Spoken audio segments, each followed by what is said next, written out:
Hello viewers, मैं दिनेश कुमार और आपका हमारे चैनल डी के मंडावर सिविल नॉलेज में स्वागत है। तो आज की जो हमारा टॉपिक होने वाला है वो है सुपरपोजिशन थ्योरम। तो आज के इस टॉपिक में हम सुपरपोजिशन थ्योरम को समझने वाले हैं। तो वीडियो में अंत तक देखिए, हम इसको सॉल्व करने वाले एक एग्जांपल की तरफ से भी। तो आप इसको अच्छी तरह समझ जाने वाले हैं इस वीडियो में। तो सुपरपोजिशन थ्योरम है क्या? This theorem finds use in solving a network where two or more sources are present and are not connected in series in parallel। तो ये सुपरपोजिशन थ्योरम है, वो एक सॉल्व नेटवर्क को सॉल्व करना है। ठीक है, जहां पर दो या दो से ज्यादा सोर्सेज आर प्रेजेंट, लेकिन वो न तो सीरीज में कनेक्टेड है न ही पैरेलल में कनेक्टेड है। एक यानी लगातार सोर्सेज कनेक्टेड नहीं है सीरीज में और न ही पैरेलल में। तब हम इस सुपरपोजिशन का यूज करने वाले थ्योरम का। तो इसका स्टेटमेंट क्या है? आपको एग्जाम पे ये स्टेटमेंट लिखना होगा। तो इसका स्टेटमेंट क्या है? If a number of voltage और current source are acting simultaneously in a linear network, the resultant current in any branch is the algebraic sum of the current that would be produced in it when each source act alone, replacing all other independent source by their internal resistance। हमें जो resultant current निकालना है किसी branch का, वो algebraic sum होगा of current जो उसके द्वारा प्रोड्यूस किया गया। और इसमें हम जब यूज करते हैं तो जो सोर्सेज होते हैं उसको हम रिप्लेस कर देते हैं उनके इंटरनल रेजिस्टेंस से। अब वो रिप्लेस कैसे करेंगे, इसे मैं आपको समझाने वाला हूँ आगे एग्जांपल में। तो आप बहुत अच्छी तरह समझ जाओगे इसका स्टेटमेंट को। तो वोल्टेज सोर्स को हमें क्या कर देना है? शॉर्ट सर्किट, क्योंकि इसका इंटरनल रेजिस्टेंस क्या होता है ना, जीरो। और करंट का सोर्स का resistance, internal resistance pure pure की बात की जा रही है। प्योर वोल्टेज सोर्स और प्योर करंट सोर्स, इसका इंटरनल रेजिस्टेंस क्या होता है? इंफिनिटी। तो इसे हम ओपन सर्किट कर देंगे। और हमें इस सुपरपोजिशन थ्योरम को स्टेप बाय स्टेप समझने वाले। तो स्टेप्स कौन कौन से हैं? इसके 5 स्टेप्स हैं। तो पांचों स्टेप्स की हम बात करने वाले हैं। The steps involve the in the analysis of circuit using superposition theorem are. Step first है identify the number of voltage source and current source present in network. हमें पहले फाइंड आउट आइडेंटिफाई करना है, पता करना है कि कितने उसमें वोल्टेज सोर्स है और कितने करंट सोर्स है। स्टेप सेकंड क्या है? Now consider one source. अब हम एक सोर्स को कंसीडर लेते हैं and reduce all other sources to zero.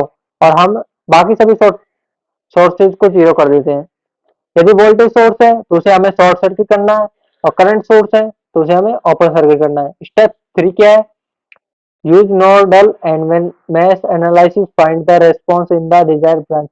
तो हमें इसे आप सॉल्व करना है, इक्वेशंस बनाकर सॉल्व करना होगा।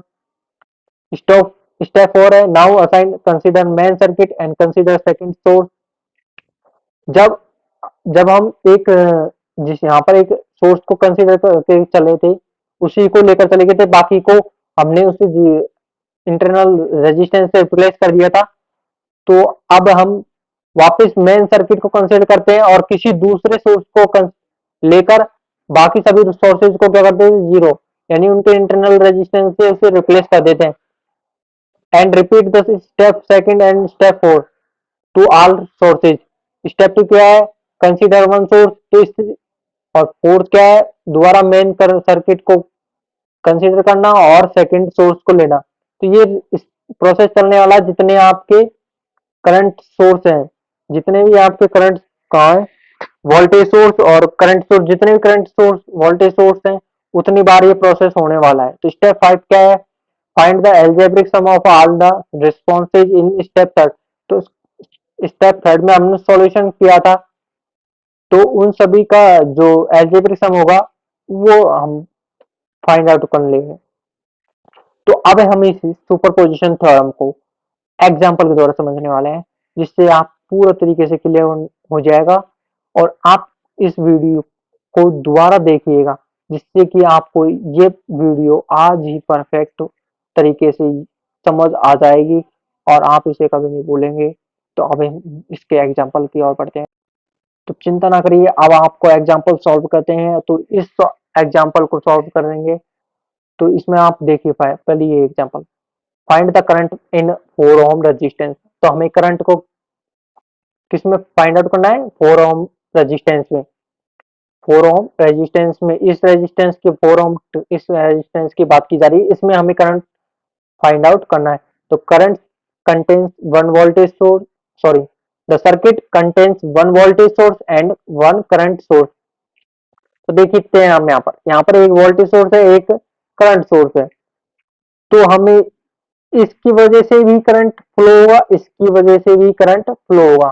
तो दोनों की वजह से करंट फ्लो होगा, तो दोनों का वजह से जो करंट फ्लो होगा उसे हम आई लेते हैं, और इस वोल्टेज सोर्स की वजह से आई डैश और करंट सोर्स की वजह से आई डबल डैश।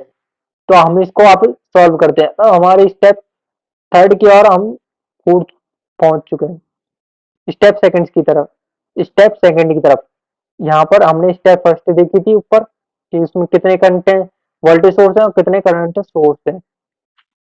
अब स्टेप सेकंड क्या है? हमें कंसीडर करना है किसी एक को। तो हम फर्स्ट चॉइस वोल्ट वाले वोल्टेज सोर्स को कंसीडर करते हैं, बाकी को हम रिप्लेस कर देते हैं। तो यहाँ पर करंट सोर्स था, तो इसलिए क्या होगा? Open circuit. अगर ये वोल्टेज होता तो ये शॉर्ट सर्किट होता। तो यहाँ पर देखिए, अब ये इससे कनेक्टेड नहीं है, ठीक है। तो हमारा ये सर्किट रहा। अब इसमें हम देखते हैं, इसमें हम इसकी वजह से जो करंट फ्लो होगा वो इससे होकर यहाँ से इस तरीके से फ्लो होगा। तो ये दो रेजिस्टेंस है, तो हम सिंपल हो गए ये तो। I dash equal to voltage upon R. R क्या है? 4+4, इन दोनों को ऐड करके तो आई डैश कितना आएगा? 3 एम्पियर। यहाँ पर हमने ये आई और वाई से डिनोट क्यों कर रखा है? ताकि हम बता सके कि हम इसकी बात कर रहे हैं, from I to Y. I dash क्या होगा? इससे फ्लो होने वाला करंट कितना है? 3 एम्पियर। तो इसकी वजह से इसमें 3 एम्पियर करंट फ्लो कर रहा है। अब सेकंड करंट सोर्स को कंसिडर करते हैं। तो करंट सोर्स को कंसिडर कर लिया और इसको हमने शॉर्ट सर्किट कर दिया, ठीक है। शॉर्ट सर्किट यानी डायरेक्ट सीधा करंट करके, बिना कोई, ठीक है। अब ये 4 ओम है, ये 4 ओम, ये 2 ओम, और इसकी वजह से हम I2 करंट फ्लो कर रहा है। इसकी वजह से क्या? I2। तो I2 कितना होगा फिर? जितना ये करंट सोर्स होगा। तो I2 इक्वल टू 6 एम्पियर। अब हमने तो बात कर ली यहाँ से फ्लो होने वाले, इससे यहाँ से यहाँ तक। अब यहाँ पर कितना फ्लो करेगा, इसमें कितना डिवाइड होकर फ्लो करेगा? तो इसके लिए हम करंट डिवाइडेड रूल लगाने वाले हैं। तो करंट डिवीजन रूल का लगाने वाले हैं। तो I dash 6 ampere, total current कितना है? 6 एम्पियर, मल्टीप्लाई किस? अपोजिट, अपोजिट ब्रांच का resistance upon total resistance. Opposite branch हमने वहां देखा था, ये 4 ओम इस तरीके से कनेक्टेड था, तो इसका निकालना था। इसके लिए अपोजिट ब्रांच क्या होगी? ये ब्रांच का रेजिस्टेंस क्या होगा? 4, और टोटल 4/4, 4+4, तो इक्वल कितना हो गया? 3 एम्पियर। इससे भी क्या होगा? 3 एम्पियर। तो टोटल हमारा क्या हो गया? आई इक्वल टू 6 एम्पियर, ठीक है।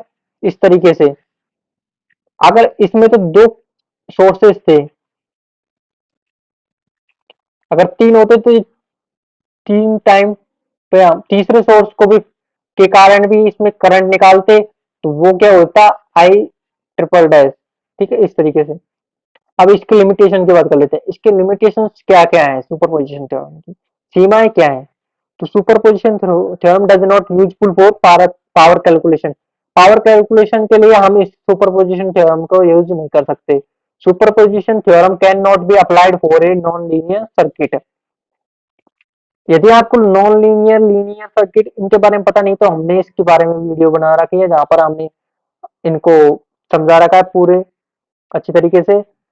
आप वहाँ चैनल पर जाकर देख सकते हैं वीडियोज में, प्ले लिस्ट में भी। In order to calculate load current I L, अब इसको ध्यान से समझना है। In order to calculate load current I L or load voltage VL for the several choice of load resistance RL of the resistive network, we need to solve for every voltage current several times in a large circuit. This method becomes a painful experience. तो ये कहना ये चाहता है कि जितनी हम किसी रेजिस्टेंस के उसमें वोल्टेज करंट जिस कैलकुलेट करते हैं तो हर इसको बार बार करना पड़ता है। जितने उसमें करंट वोल्टेज सोर्स है उतने टाइम से हमें उसको रिपीट करना पड़ता है, तो इसकी वजह से ये काफी पेनफुल एक्सपीरियंस होता है।